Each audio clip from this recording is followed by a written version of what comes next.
All right, so number two. Okay, so let's just review. Number one is, where are the hidden sources of sugar? That's one way that sugar is messing with you. It's not just like heaping tablespoons. All right, number two. Trigger foods. This is how sugar really messes with me. So I mentioned that I'm on my own little sugar roller coaster right now, and so my trigger food is chocolate. It's dark chocolate. I eat dark chocolate or raw chocolate, which is, fairly good for you, but it triggers for me a complete crazy sugar response. So I'll tell you what happened. I have a very good friend who's also a health coach who has an amazing line of organic, raw, high-end, beautiful chocolates about to launch. They're delicious. They're amazing. She gave me this gorgeous jar of them, little tiny chocolates, about that big, maybe 6 of them, individually wrapped so you're not, eating the entire thing in one sitting. She gave it to me on Friday night. By Saturday morning, gone. Okay. Now, I haven't been craving sugar or chocolate in probably 2 months. And just by this little bit, I'll just have a little bit. I don't feel guilty or bad about it because I'm not in a sugar bender before that. So I'm having it. It's fine. It's delicious. I don't need a lot. Raw chocolate, by the way, or any raw foods have so much flavor in them, you tend to not binge on them as much. So, but between Friday night and Saturday morning, I finished her chocolate. Sunday evening rolls around and I asked my husband, could you bring me home a chocolate bar? And then I ate the entire chocolate bar. And it just made me feel gross, right? But I still ate it. I ate it like it was a celery stick. It was pretty disgusting. And yes, I know, appalling since I'm a health coach. But whatever. So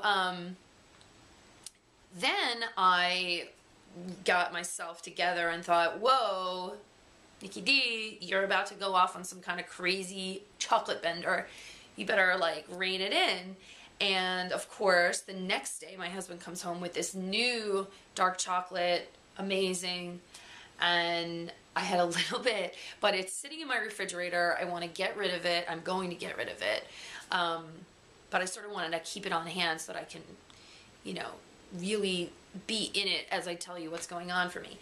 So, but what happens with this for me, it's like I said, it's not bad. Dark chocolate's very good for you. There are polyphenols. It's, there are some antioxidants. It's a lovely, delicious food. But for me, it triggers cravings. So what happened between Friday and Sunday is I started craving more carbohydrates.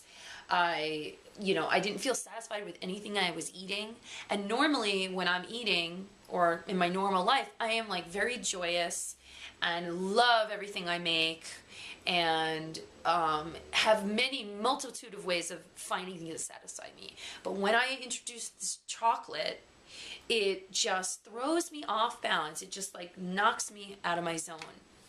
So, number 2 way sugar is messing with you is, what is it triggering and what are the triggers? So your trigger may not be chocolate. Your trigger might be red wine or a sandwich. I know that years ago, my trigger was a sandwich. I used to go to New Orleans, I would be fine, and then 3 days into New Orleans, I would have a big po' boy sandwich, yummy on French bread. And then after that, I was always starving. I was never satisfied. I was constantly looking for food because that bread is quickly converting and leaving me dissatisfied. So that used to be my trigger. I don't, eat that stuff anymore, so it doesn't trigger me. Chocolate is now triggering me. It's really great. So, so look for your triggers. Often I say that sugar, however it comes in, however it triggers you to start going on a bender, is for instance, you're in high school and your parents are away for the evening and you decide to ask 2 friends to come over and hang out, watch a movie. And so you hear a knock at the door and, maybe you're, whatever, you're in your pajamas or something and you open the door expecting to find your 2 friends. And then it's the entire high school, the football team, the marching band, the baton twirlers, I don't know, the people that do flag. Everybody is in your living room, having a party, dancing on the couch. To me, that's what happens with sugar. It's you open that door a crack and then it's like a whirlwind.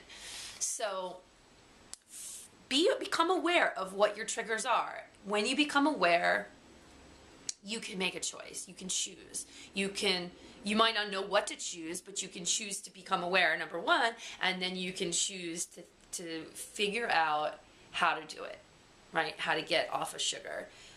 The cleanses are a really good way of getting off of sugar because you're sort of, very focused. So it's all about putting in good stuff to sort of crowd out the sugar.